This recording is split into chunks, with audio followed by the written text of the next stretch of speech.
I heard, and both of us heard what was, it's like 5 or 6 gunshots in it, which is not uncommon in Yemen for people to shoot guns off, but normally not that early in the morning, and it just sounded like it was real close.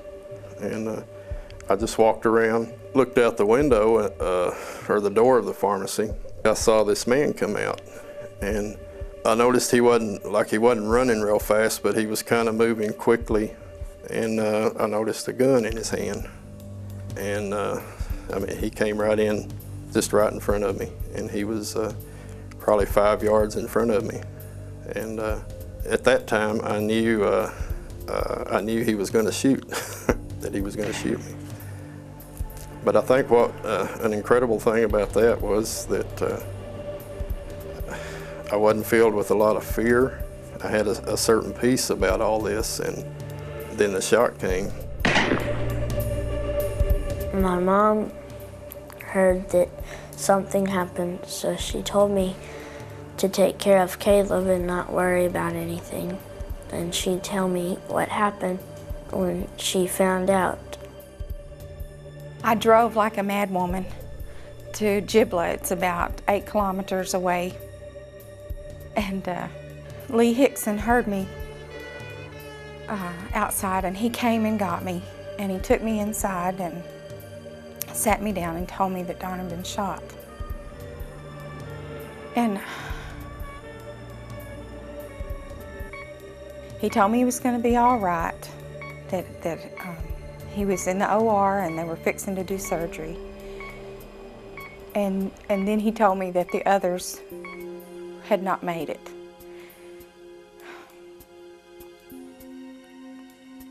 He told me that Bill and Kathy and Dr. Martha had gone home.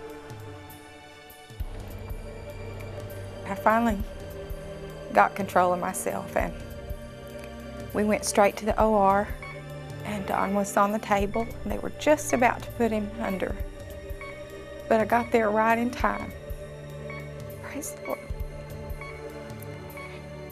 I kissed him and let them go ahead with what they were going to do, and praise God, he was all right. Then I had to call Ben and tell him that his dad had been hurt. And I had to call our families and tell them that was really, really difficult. But the Lord's grace is sufficient. It's amazing how he undergirds you during times like that. I started thinking about Bill, and he was getting ready to retire not too long from now, and all the years he had put in, and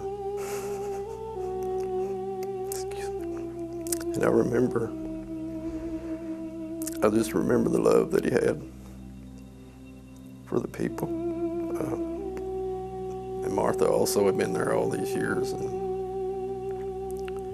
Kathy, and all the time they had spent. I knew immediately that I had to forgive this man that did this.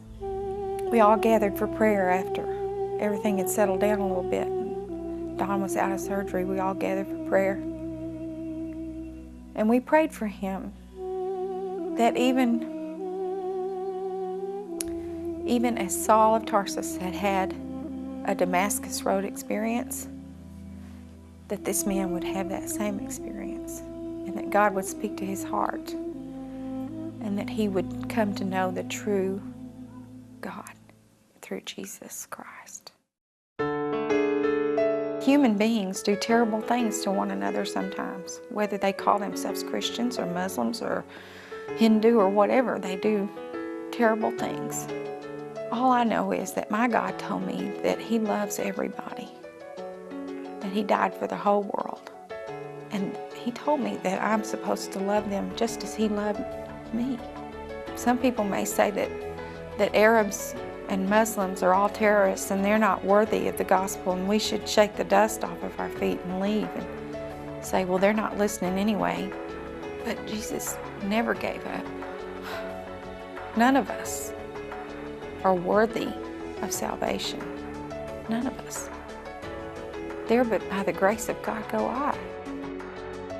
I believe Christ would have us not to respond to evil with evil, but to respond with love, just like he did for all those that tortured him, that killed him. If we got to thinking that someone was not worthy of God's salvation, then we would need to stop and think about what we were saying and what we were thinking, because none of us are worthy, and he gave his life for all men.